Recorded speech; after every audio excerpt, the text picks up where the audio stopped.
Buenas noches a todos. Muy buenas. Bueno, que al final me he animado porque no sé, estoy picada ahí con el libro. Me apetece leeros un poquito más del audiolibro, como decía por aquí antes uno de los seguidores. Voy a leeros un poquito más, ¿vale? Y los que vengáis bien y los que no, pues se quedará aquí para que lo veáis cuando queráis, sin ningún tipo de inconveniente. Antes de haberme ido, porque ya estaba un poco cansada de vista y tenía ya hambre, ya quería cenar y esas cosas, lo habíamos dejado en que Pierre Curie había conseguido que Marie Curie le hiciera por fin caso. Y... Pero sí, te he recuperado la cámara.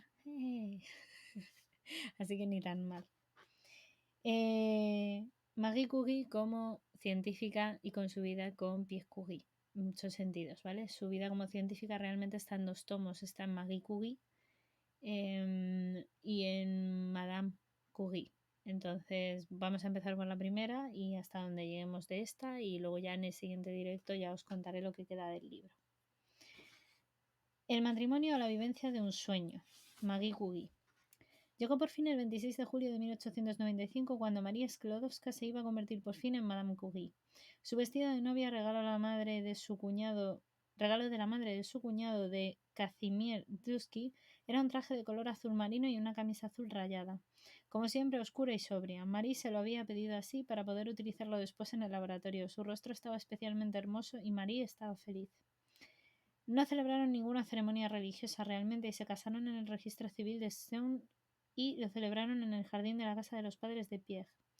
Allí estaban el padre de Marie y su hermana Ella, que habían viajado expresamente desde Polonia, su hermana Bronia y Cassiel, los padres de Pierre y algunos amigos. Una boda bastante íntima. Los primeros días los pasaron recorriendo la Ile de France en sus 2 bicicletas compradas con el dinero que les habían regalado un familiar. Y pasearon por el campo observando con deleite la naturaleza que ambos conocían también, recorriendo todos los pueblos de los alrededores y viviendo así sus primeros días de recién casados de forma distendida, como iba a suceder en adelante. Asimismo, los intensos días en la luna de miel fueron a mediados del mes de agosto, pues Marie y Pierre fueron a Chantilly, donde se reencontraron con los Dlusky y su pequeña hija Lou, el señor Klodowski y Ella, y también la madre de Casimir, el cuñado de Marie Curie. Fueron unas vacaciones hermosas en las que los Curie seguían viviendo su luna de miel. Las escasas ocasiones en que iban a poder estar todos juntos harían que saborearan esos momentos con intensidad. Marie fue aceptada muy bien por sus suegros. Ella no olvidaba que no dejaba de ser una extranjera sin recursos económicos. Su suegro, el doctor Curie, admiraba la masculina inteligencia de su nuera. Las conversaciones en familia se sucedían entre medicina, química, física, política y temas sociales. Pierre incluso empezó a aprender polaco como una muestra más del amor hacia Marie. Y llegó de nuevo el mes de octubre, esta vez de 1895, y el matrimonio Curie se instaló en un pequeño apartamento en el número 24 de la Rue de Glacier. Pocos muebles, ninguna concesión a la comodidad y únicamente tenían un despacho que compartirían una mesa con una silla a cada lado, una silla para cada uno de ellos. Oliwi de Kiwi Gambri, muy buenas. Un despacho en el hogar. Y sobre la mesa del despacho de los Curie, sus tratados, sus estudios, sus libros de física y química y su apasionada locura por la ciencia. La única fuente de ingresos en la que contaban realmente estos matrimonios eran con 500 francos que ganaba Pierre en la escuela de física. Marie, que anotaría durante toda su vida cada uno de los gastos que hacía en la librerita, que llevaba siempre encima, todo lo que Marie podía cuantificar era literalmente controlado. Lejos empezaba a quedar también la época en que Maggie no sabía hacer ni un caldo, porque ahora las cosas estaban cambiando. Ya no estaba sola y tenía que hacer lo posible para que la casa que compartía junto a su esposo gozara de paz y funcionalidad.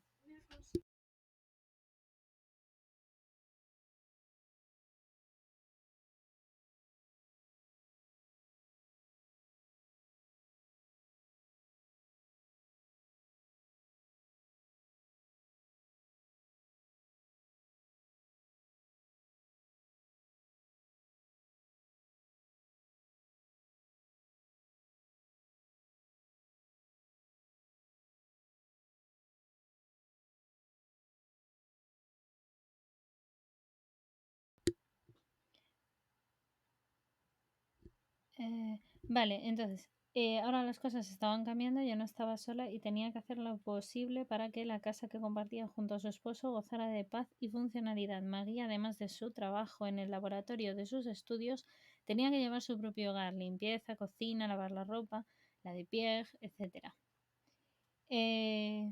Sí, ya veo mejor. Muchas gracias, Gambri. Sí, es que era vista cansada ya. A las buenas noches, Dani. ¿Qué tal? Muy buenas, Dani.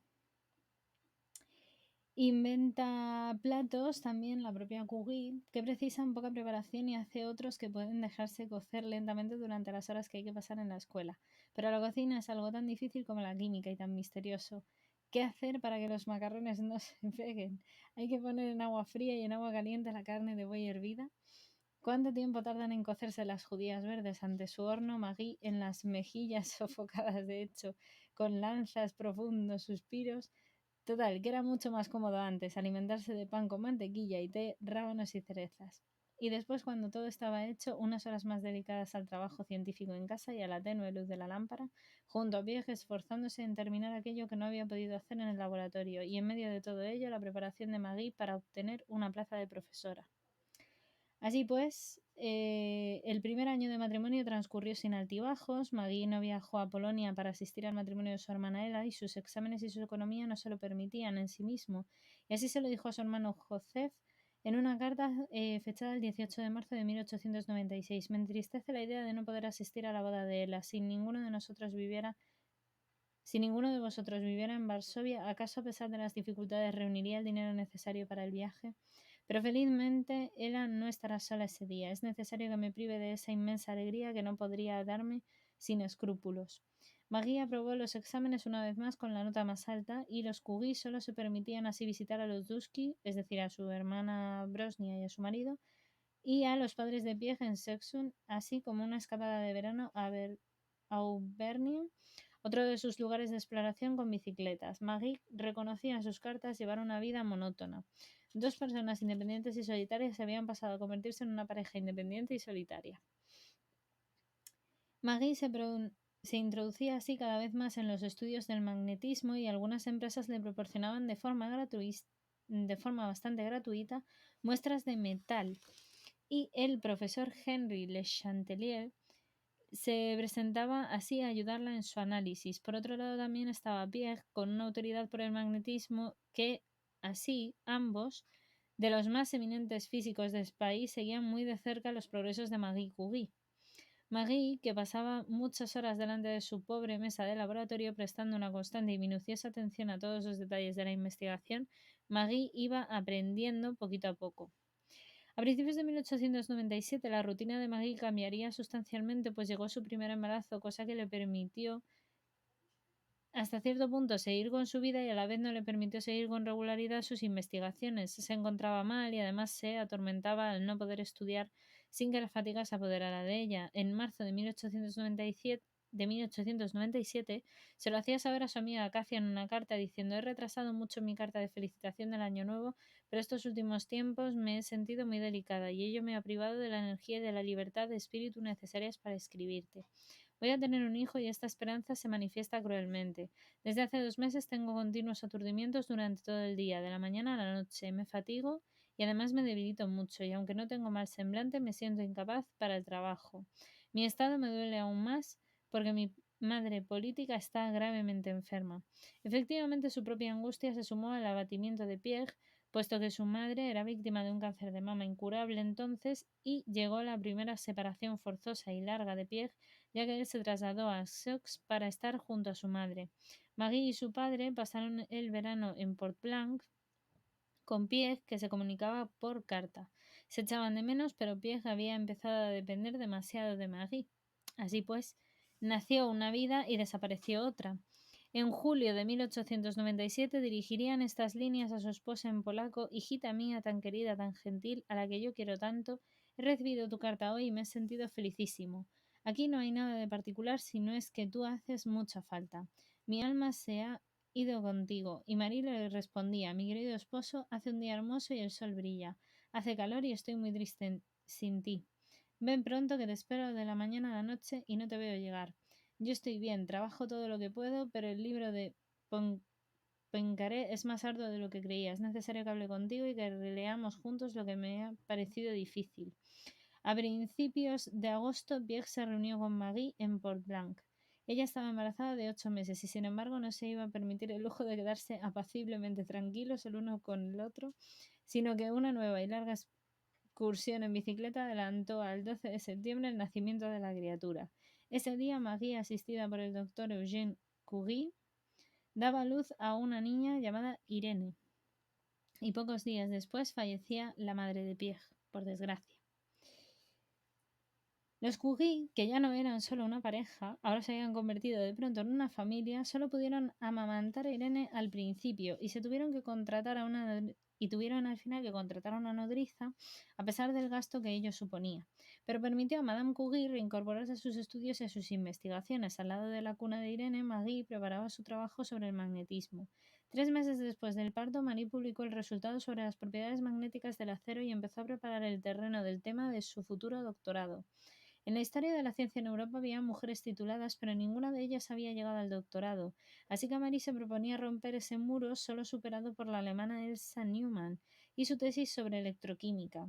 Y no pensaba renunciar ni a su familia ni a su trabajo, pero las cosas seguían poniéndose aún más difíciles, ya que el doctor Botier, médico de la familia Curie, y su suegro, el doctor Curie, diagnosticaron a Marie una enfermedad pulmonar, concretamente una lesión tuberculosa.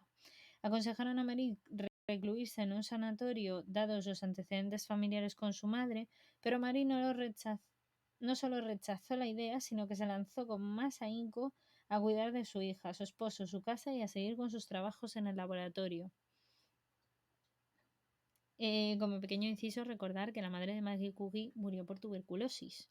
O sea, es que la señora a todo contracorriente, de todo. Flipado. Total, que Maggie y Pierre contaron además con la inestimable ayuda del Dr. Curie, que se convirtió así en el educador y el mejor amigo de Irene, y la presencia constante ante la niña mientras sus padres se encerraban horas y horas en sus investigaciones.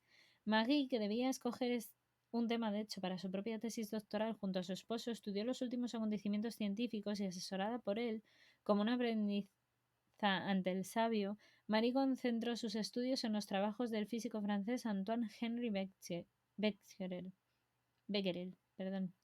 En otro orden de cosas, el 8 de noviembre de 1895 llegaría el físico alemán Wilhelm Conrad Röntgen, que había descubierto los rayos X, a los que denominó así porque la X era el símbolo utilizado por los científicos para designar un factor desconocido, aunque pasaría más tarde a llamarse con su nombre. Y un mes después lograba así presentar una radiografía de la mano de su esposa. El descubrimiento se convirtió en un gran acontecimiento científico y social, y sus posibilidades, tan fácilmente comprensibles, encontraron rápidamente aplicación en la medicina. Henri Becquerel, o Antoine Henri Becquerel, no es más que aquel que había heredado de su padre dos cosas que le serían muy útiles en su futuro como investigador: sus notas sobre las sales de uranio y una gran capacidad investigadora. En una de las sesiones de la Academia de las Ciencias de París, Henri Becquerel oyó hablar de los rayos de Röntgen y decidió emprender una ardua labor para saber si la fluorescencia de los rayos tenía relación con lo estudiado por su parte en las sales de uranio. Así que Becquerel colocó las sales sobre un grueso papel negro en cuyo interior había incluido una lámina de aluminio y una placa fotográfica. Así, a continuación, expuso el conjunto al sol para que la luz y el calor activaran dichas sales, y cuando Becquerel destapó su preparado, advirtió que éstas habían dejado una ligera impresión en la placa. Consideró que si los ponía más tiempo al sol dejarían más huellas, y durante los 3 días siguientes no apareció el sol, así que Becquerel guardó el paquete en un cajón y decidió esperar. Las sales de uranio de Becquerel, no obstante, le dieron una sorpresa porque estaban ahí. Se le ocurrió abrir el paquete y revelar la placa sin haberla expuesto previamente a la luz solar, y se dio cuenta que tras el revelado aparecían imágenes más intensas de las cuales, de las sales del uranio que habían atravesado la placa del propio aluminio. Así que Becquerel pudo comprobar que aquella radiación podía descargar los cuerpos electrizados que se habían dado, y estableció así la velocidad de la descarga, que venía determinada por la cantidad del uranio. De manera que el 2 de marzo de 1896 Becquerel comunicó sus resultados a la Academia de las Ciencias, y así este descubrimiento, que se denomina la radiactividad, aunque todavía no llevaba este nombre, a Becquerel se le debían, por tanto, esos inicios del concepto. Pero Marie Curie, poco después, quien continuó con las investigaciones y determinó de hecho la radiactividad de la mayoría de los elementos conocidos, pues fue bastante importante. Pero vamos a volver todavía a la tesis doctoral de Marie Curie, que nos hemos saltado un poquito la historia al hablar de Becquerel.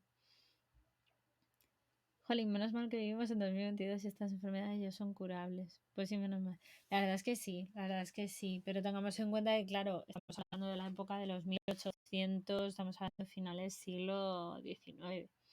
Hay una gran diferencia, pero sí, sí, sí. De hecho, si lo quieres ver, Daniel, cuando tengas tiempo y quieras, hemos estado antes leyendo de la infancia y un poquito la etapa más joven de Maggie Curie. Así que si te lo quieres ver, está en el canal de YouTube, ya creo que lo he subido, si no recuerdo mal, ya estaba exportado. Y si no, está aquí también en Twitch. Así que donde prefieras verlo, bienvenido eres a verlo después. Y bueno, Gambrinus es que ya estaba antes, así que no le digo nada.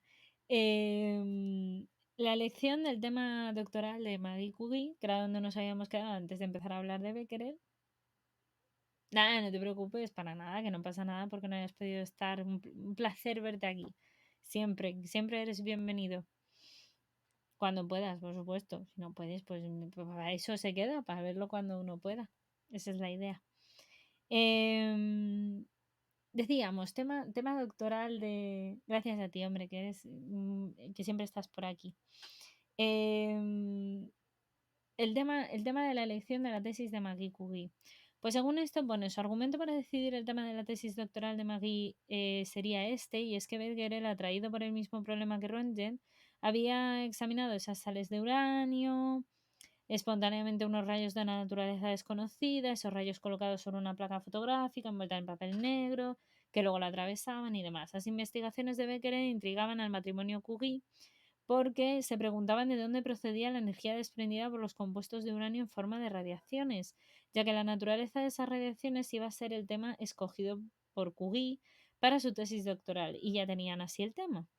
Quedaba ahora por saber cómo y dónde podrían desarrollarlo, ¿no? Entonces necesitarían un espacio en principio amplio, sin humedad, sin cambios de temperatura y material para poder investigar. Así que apareció en el momento justo porque Piëch inició las gestiones para que se les concediera un espacio en la escuela de física. Y el director así cedió a su jefe de laboratorio, con el que trabajaba desde hacía más de 14 años, y a su resuelta esposa, un local acristalado situado en los bajos del edificio que servía como almacén y sala de máquinas. En el diciembre de 1897, Marie Curie empezó a medir sistemáticamente en ese espacio destinado al laboratorio las cantidades de carga eléctrica que el uranio dejaba en el aire. Solo unas semanas más tarde pudo comprobar que cuanta mayor cantidad de uranio tenían los minerales, más intensa era la radiación. Y ese improvisado laboratorio, que no cubría tan siquiera las necesidades mínimas que precisaba Curie para poder trabajar, pero no importaba porque ella trataría de conseguir que sus investigaciones fueran fructíferas a pesar de todo. El ambiente de este nuevo laboratorio era incómodo, con un excesivo calor en verano y mucho frío en invierno, y además no tenía la mínima instalación eléctrica, que estaba lleno también de inútiles aparejos. Tampoco las temperaturas eran adecuadas para los aparatos de precisión, o la humedad, que no era el medio oportuno para trabajar en investigaciones electrostáticas. Así que estos factores fueron perjudiciales para la salud de Maggie y de Piëch, la de ella aún en proceso de recuperación de su problema pulmonar y de su embarazo, que no es poco. Maggie seguía describiendo en sus cuadernos cualquier cosa que se pudiera cuantificar, y como la temperatura era cuantificable, Maggie la notaba, y por eso se sabe que trabajó en condiciones extremas de frío y de calor dentro de aquel laboratorio, pero se puso sin más demora a trabajar en lo que tanto deseaba: saber de dónde extraía tanta energía el compuesto de uranio para oscurecer las emulsiones fotográficas a través de diferentes especies de papel, y así realizó un estudio cuantitativo del fenómeno. Maggie, que se dispuso a estudiar si existían sustancias diferentes del uranio y que provocaba que el aire condujera la electricidad, no tenía medios, como os estoy diciendo, económicos tampoco, para comprar más material del que allí disponía. Así que pedía pedir muestras a cualquiera que pudiera disponer de ellas, y pensaba darle servicio a los instrumentos de laboratorio de Piëch, incluido el cuarzo piezoeléctrico de Jacques y de Piëch Curie, que habían inventado, como ya hemos dicho antes, y que por fin encontraba a alguien que le sacara además mucho partido. Con él, Marie mediría las ínfimas cantidades de electricidad transmitidas por el aire y también podía disponer de un electrómero que Pierre tenía en el laboratorio y no utilizaba. Marie así empezó su investigación de forma sistemática. Con el tiempo, de hecho, llegó a advertir que la pengblenda, que era un mineral mucho más radiactivo de lo que cabía esperar por el análisis de su contenido en uranio, lo cual la llevaría de hecho a la sospecha de que ese mineral debía contener otro elemento radiactivo que aún no se había identificado entonces. Los tempranos resultados de sus obras fue que a los pocos días ya tenía un resultado satisfactorio, comprobando así la intensidad de la radiación no estaba influida ni por el estado de la combinación química del uranio ni por las circunstancias exteriores tales como la iluminación o la temperatura. Podía, por tanto, atribuir indirectamente al uranio y al torio una intensidad de la radiación característica y era además insignificante en el estudio de los dos elementos. De hecho, se presentaron en estado puro o mezclados. Es decir, que daba igual que estuvieran mezclados o no. Hola, Hiden, muy buenas, Hiden, otra vez. Sí, darle mucho amor a Hiden. Ir a seguirle y todas esas cosillas. Aquí Gambri, que como tiene power ahora ya lo hemos conseguido poner. El Nightbot. Bueno, él y todos los moderadores creo que lo pueden usar. Bueno, no, lo puede usar esto Gambrinus. Pero bueno, los moderadores ya también sabéis que está. Entonces, bueno, la cosa es que ella descubre, evidentemente, la importancia de que estén puros o mezclados tiene más radiactividad este tipo de componente. Y esas primeras impresiones positivas fueron definitivas para que Marie, tras haber advertido que realmente podía tener algo importante entre manos, se lanzara con más ahínco todavía a la búsqueda del resultado. No solo prepararía así su tesis doctoral, sino que los años y su constancia la llevarían a ser la primera mujer galardonada con el Premio Nobel de Física, que no es poco. Marie, que presentía que la radiación era una propiedad atómica y se planteó que además ese fenómeno que había sido estudiado con el uranio podía estar contenido también en otros cuerpos y en otros minerales, abordó el estudio de este fenómeno en otros cuerpos químicos conocidos a base de analizar la capacidad de ionización de todos los minerales y muestras de metales que conseguía. Descubrió que el torio y sus componentes también convertían el aire en conductor de electricidad y que emitían rayos parecidos a los estudiados por Becquerel en el uranio. Para medir así la conductibilidad del aire, empleó dos minerales que contenían uranio, la plecbenta y la calcolita. Así empezaba ya el trabajo de precisión, los instrumentos y su capacidad para cuantificar datos de confirmación de la plecbenta, que era 4 veces más activa que el uranio, y la calcolita, que era 2 veces más activa que el uranio. Y dedujo que esos dos minerales debían tener alguna sustancia que los hacía más activos todavía que el uranio, puesto que el fenómeno no era exclusivo del uranio. A los cuerpos que también lo contuvieran iba a llamarlos por tanto en su conjunto radiactivos y al fenómeno en sí radiactividad. Asimismo, por cierto, esto voy a hacer un pequeño paréntesis.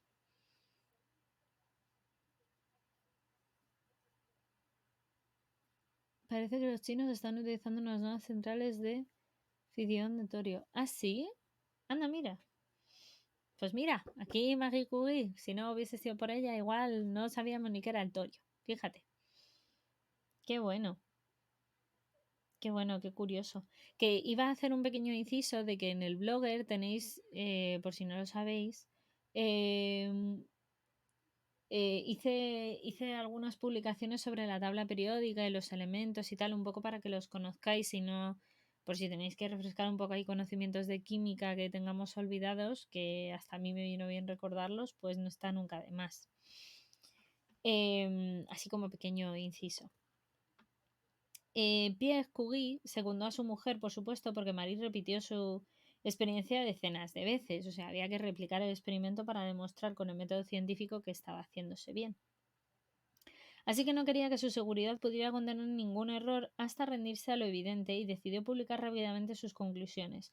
Como ni ella ni Pierre pertenecían a la Academia de las Ciencias, fue el profesor Lindman quien presentó los resultados en su nombre el 12 de abril del año 1898. Pero Marie no tuvo suerte, puesto que un alemán, Gerhard Schmidt, Había publicado 2 meses antes esas mismas observaciones sobre la emisión de rayos, aunque nadie se dio cuenta del descubrimiento de Magui que la blequenta y la calcolita debían contener algún elemento que los hacía más activos, que era la diferencia respecto de lo que habían descrito ya previamente.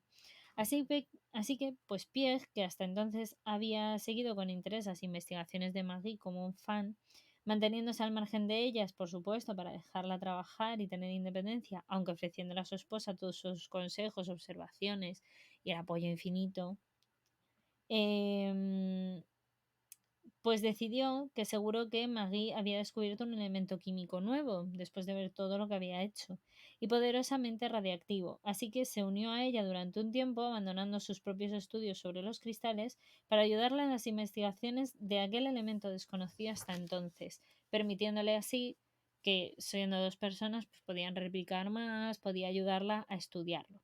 La radiación estaba ahí y tenía que proceder de un elemento químico que eran hipótesis, a fin de cuentas lo que tenían ambos, pero tan solo hipótesis en las que Maggie creía firmemente. Solo le quedaba encontrar así ese elemento, tan segura estaba de que no existía error alguno de sus investigaciones, y hacía de ello que se encaminara hacia que Pierre y Maggie iban a trabajar duro hasta lograr aislar ese elemento. Había que buscar, buscar y buscar. El descubrimiento del radio estaba cada vez más cerca, aunque ellos no lo supieran. Y así, en abril de 1898, Maggie empezó a aislar ese nuevo elemento en la pecblenda, perdón. Y en julio de ese mismo año concretaron la existencia de dos sustancias nuevas distintas en ese material, así que Maggie tenía que darles un nombre. Creemos que la sustancia que hemos sacado de la pecblenda contiene un metal no conocido aún próximo al bismuto por sus propiedades analíticas. Si la existencia de este nuevo metal se confirma, nos proponemos denominarle polonium, del nombre del país de origen de uno de nosotros. Maggie, que no se había olvidado de su tierra, aunque ahora ella estuviese con una nacionalidad francesa al casarse con Pierre, todavía añoraba a Polonia en lo más hondo de su ser. Antes de enviar esa nota hasta la Academia de Ciencias de París, Maggie, que se le había hecho llegar a Joseph Boguski, director del laboratorio del Museo de Industria y de Agricultura de Varsovia, donde ella se había indicado en sus prácticas de laboratorio y había empezado ahí, casi al mismo tiempo la nota de sus conclusiones será publicada también en París y en Varsovia, en ambos lugares. Maggie y Pierre siguieron madurando la idea de que la pecblenda contenía otro elemento desconocido y no sabían entonces que dicho elemento, que todavía no habían logrado identificar, sería el más importante y es el que les daría la gloria. Maggie, de haberlo sabido, hubiera reservado el nombre de Polonium para su gran descubrimiento. Así que llegó el verano y aprovecharon sus vacaciones para concederse un pequeño descanso, y los cuadernos de Maggie quedaron sin anotar durante un par de meses. A partir de julio de 1898, físicamente ambos se resentían, puesto que Pierre tenía, según él, agudos dolores reumáticos, y Marie se sentía atormentada por una infección en la yema de los dedos que hacía que se le agrietaran. Sus dolencias los fatigaban y debilitaban por momentos, así que, como entonces no lo sabían, pero estaban sometiendo sus cuerpos a una radiación constante y muy elevada, el matrimonio alquiló una casa de campo en Augox, en Auvernia, y allí se trasladaron junto con su hija y sus bicicletas. La vuelta hasta su casa, a sus tareas y en el mes de septiembre, donde iban a volver a trabajar después de sus vacaciones, no iba a ser muy grata, porque Bronia, la hermana de Maggie, esta hermana mayor que ya hemos hablado antes de ella, y su cuñado Casimir partían hacia Polonia, donde iban a establecerse y construir un sanatorio para tuberculosos, debido a la enfermedad de tuberculosis que mató a la madre de Bronia, y dado que ambos eran médicos. Maggie, que perdía la cercanía de su protectora y su gran amiga, además de su queridísima hermana, unos meses más tarde escribía a Bronia diciendo: no puedes imaginarte el vacío que has dejado. Con vuestra ausencia he perdido cuanto yo quería en París, aparte de mi marido y de mi hija. Ahora me da la sensación de que París no existe, salvo en nuestro hogar y en la escuela donde trabajamos. Maggie iba a centrar su vida, por tanto, por completo en sus investigaciones y en su familia, e iba a seguir anotando diariamente el peso de su hija, los progresos de su dentición y la cantidad de fruta que precisaba para elaborar así sus mermeladas caseras, e iba a reanudar también las investigaciones donde las había dejado, en la certeza de que existía, por tanto, ese nuevo elemento. En sus estudios también le ayudaría, por supuesto, Pierre, Eugène de Marseille, que fue quien manipuló el espectroscopio y cuyas observaciones confirmaron la existencia de ese nuevo elemento, y Gustave Beaumont. Asimismo, llegó el momento de redactar la nota que aparecería publicada en las comunicaciones de la sesión del 26 de diciembre de 1898 de la Academia de las Ciencias en nombre de los 4 participantes de la investigación, y las diversas razones que acabamos de enumerar, según escribían, nos llevan a creer que la nueva sustancia radiactiva contiene un elemento nuevo, el cual nos proponemos dar el nombre de radium. La nueva sustancia radiactiva contiene con total seguridad una considerable porción de barium. A pesar de ello, la radiactividad es considerable y la radiactividad del radium debe de ser, pues, enorme. Se ha hablado mucho de que parte del descubrimiento pertenecía a Marie y de que parte correspondía a Pierre o el matrimonio en conjunto. Según Yves Curie, la hija pequeña del matrimonio, no podemos ni debemos buscar qué es lo que en esos 8 años pertenece a Marie o a su marido. Esa selección se haría contra la voluntad de sus esposos, pues el genio personal de Pierre Curie nos es conocido por la obra original realizada antes de la colaboración, y el genio de su mujer nos aparece en la intuición primera del descubrimiento, en esa fulminante partida. Reaparece luego más tarde cuando Marie Curie, viuda, mantendría sin doblegarse el peso de una nueva ciencia y que de investigación en investigación conducirá hasta su expansión armoniosa. Tenemos, pues, las pruebas evidentes de que en esta alta alianza de un hombre y una mujer la aportación fue a partes iguales. Marie, que acabó su primera memoria en el otoño de 1897, dice que la posibilidad de que existiese un elemento radiactivo fue formulada por ella y reivindicó el hecho como suyo, pero supo rendir homenaje a su esposo y a los colaboradores que habían participado en esas investigaciones, sin cuya ayuda tal vez no habría sido posible. En cualquier caso, es evidente que la alianza fue fecunda en cualquier caso. Y en la memoria que publicaron conjuntamente tanto Pierre como Marie Curie, el 18 de julio de 1898 se puede leer: algunos minerales contienen uranium y thorium, Petzblende, chalcolita y uranita. Son muy activos desde el punto de vista de la emisión de rayos de Becquerel. En un trabajo anterior, uno de nosotros ha demostrado que su actividad es incluso mayor que la del uranium y la del thorium, y ha emitido la opinión de que este efecto se debía a alguna otra sustancia muy activa oculta en pequeña cantidad en estos minerales. Así pues, y debe de considerarse que Marie fue quien decidió cuál sería el tema de su tesis doctoral y quien inició las bases para descubrir el radio, y asimismo lo expuso y lo explicó, pero fueron ambos quienes con su incansable y dedicado trabajo dieron con él.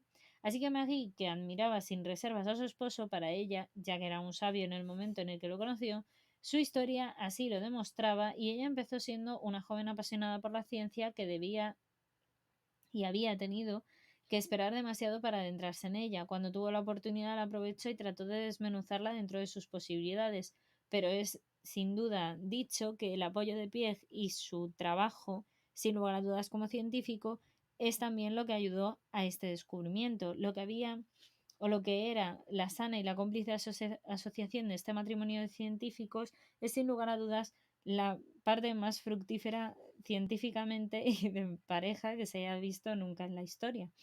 Marie supo seguir sola cuando Pierre desapareció tan prematuramente como todos sabemos, y lo hizo cuando más difícil era la situación política de Francia. Así que demostró, como veremos más adelante, que su camino podía ser, si cabe, aún más grande humana y científicamente. Sin lugar a dudas, dos grandes personas. Prosiguiendo con los cálculos y pacientemente, así el matrimonio Curie siguió intentando desentrañar por completo el descubrimiento que habían llevado a cabo. Tras este momento de complacencia inicial, el descubrimiento tenía que poder tocarse, pesarse y examinarse, es decir, había que determinar su peso atómico. De que el radio existía, y también, por supuesto, eso nadie lo dudaba, pero había que demostrarlo, y para que el mundo lo viera, los Curie iban a esforzarse hasta la extenuación en el laboratorio durante otros 4 largos años. Y puede antojársenos a simple vista que el descubrimiento científico era sencillo, pero nada más lejos de la realidad. Se requería constancia, atención, paciencia, concentración, horas, literalmente miles de horas de trabajo, y sin tener en cuenta las condiciones en que había que investigar, como ya hemos comentado previamente.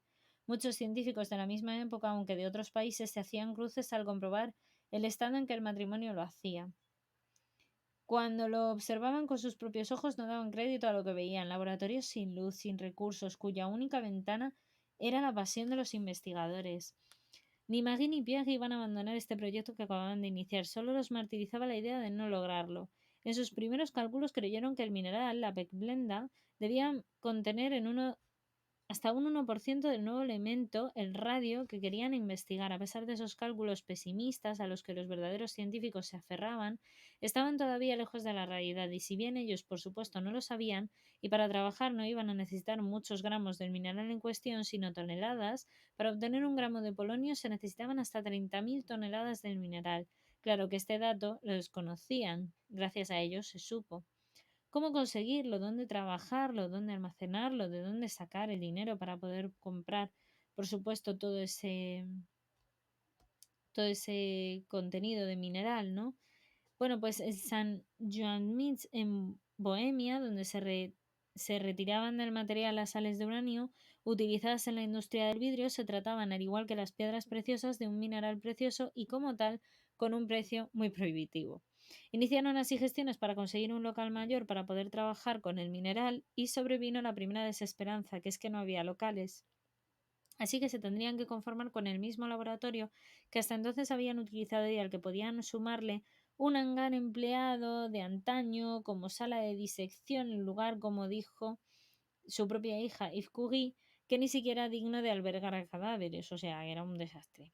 Y había también que agudizar el ingenio para conseguir pecblenda, porque claro, recurrieron a los residuos de pecblenda una vez retiradas las sales de uranio, pero el polonio y el radio no tenían por qué verse afectados tras ese primer tratamiento, así que a la mina iban a hacerle un favor retirándoles los residuos que acumulaban ya inservibles y que ellos se ahorraban el primer tratamiento. Entonces, esto es un eliminar el uranio, lo que les facilitaría la labor a ellos en principio y economizarían en tiempo.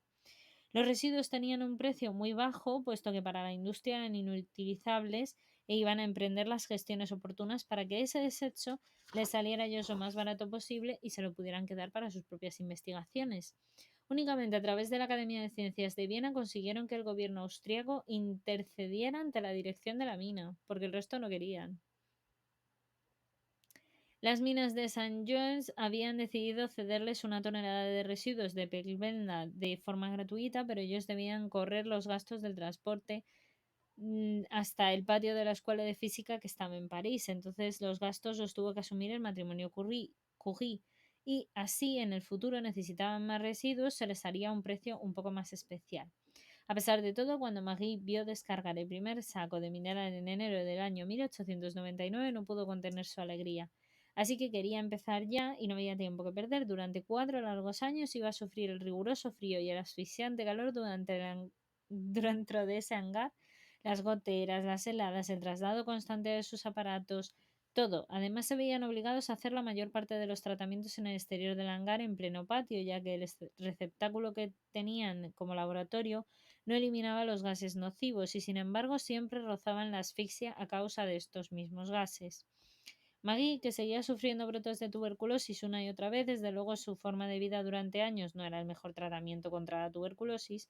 Años más tarde escribiría que no teníamos dinero, laboratorio ni ayuda para llevar a cabo esa labor importante y difícil.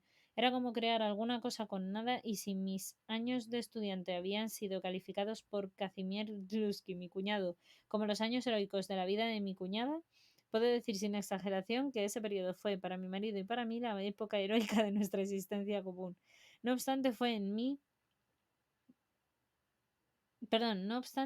en ese miserable y viejo hangar donde transcurrieron los mejores y más felices años de nuestra vida, enteramente dedicados al trabajo y a nuestra pasión y amor que era la ciencia, aparte de compartir el tiempo juntos. A veces pasaba el día entero removiendo una masa en ebullición con una barra de hierro casi tan grande como yo. Por la noche estaba rendida de fatiga. Esa fue la vida de los Curie durante los años de 1898 hasta 1902. Así pues, Pierre y Marie empezaron a trabajar conjuntamente en la separación del radio y el polonio de los residuos y estudiaron la radiación de los productos que obtenían. Pero creyendo más oportuno que Pierre tratara de precisar las propiedades del elemento y Marie siguiera con los tratamientos que le permitían obtener sales de radio puro. Fue así como se repartieron las tareas de mutuo acuerdo, porque Marie iba a asumir el papel del químico y separaría así los minerales del nuevo material. Pierre, que se encargaría de investigar las propiedades de esos materiales en cada uno de los procesos de separación, era un trabajo más extenuador y transportando además los recipientes tras basar también los líquidos y remover durante horas y más horas del material en una evaporadora de hierro, y ese trabajo que no se hacía con pequeños recipientes, sino como decía la propia Maggie, me he visto obligada a tratar hasta 20 kilos de materia a la vez que tuvo por efecto llenar el hangar de grandes vasos repletos de precipitados y líquidos. Pierre Curie, que podía observar con relativa comodidad los fenómenos de radiación del radio, sin embargo Maggie, que no conseguía ese 1% del elemento que había previsto, y así pasaban los meses uno tras otro sin los resultados que buscaban. Con el tiempo necesitaron ayuda para poder desarrollar este proceso tan trabajoso, y a ellos se sumó André Louis de Viernay, un joven físico francés ayudante del profesor Fiedel. El trabajo sobre la radiactividad empezó en la soledad, pero ante la amplitud de la obra, la utilidad de la colaboración se imponía cada día. En 1898, uno de los jefes de trabajos de la escuela de Beaumont nos abordó una colaboración pasajera. Hacia el año 1900, Pierre Curie entró en relaciones con un joven químico, André de Bernier, que le tenía en alta estima. La proposición de Pierre fue aceptada por de Bernier para ocuparse de los trabajos sobre la radiactividad, y así emprendió particularmente la investigación de un radioelemento cuya nueva existencia se sospechaba en el grupo del hierro y la de otras tierras también raras. Hizo así el descubrimiento de un elemento denominado actinium, y André de Bernier se convirtió muy pronto en un buen amigo del matrimonio. Maggie, que continuó haciendo el trabajo pesado, monótono y que precisaba de un gran esfuerzo físico que aquella pequeña y delicada mujer parecía no poder afrontar, resistió. Sin embargo, su paciencia y su perseverancia fueron inagotables, como en toda su vida. Maggie continuó el estudio de las toneladas de residuos de Peckblenda enviadas desde San Joachimán con su paciencia incansable, y fue durante 4 años, día a día, a la vez que profesora de física, profesora de química, obrera especializada, ingeniero y peón. Y esas cualidades las había tenido desde su más tierna infancia, las seguiría de hecho manteniendo durante su matrimonio con Pierre Curie, después en la Primera Guerra Mundial, la posguerra y su vejez, como ya veremos. El nuevo año, que fue en el año 1900, trajo consigo un cambio de domicilio para la familia Curie por esa pequeña casa en el año como os digo, 1900, el número 108 del Boulevard de Kellerman sería el nuevo hogar donde se instalarían, porque se trasladarían también con el abuelo Eugene, encantado como estaba con su nieta Irene, pero una familia de 5 personas que incluía a la sirvienta necesita bastante más de 500 francos al mes, así que era necesario buscar nuevas fuentes de ingresos.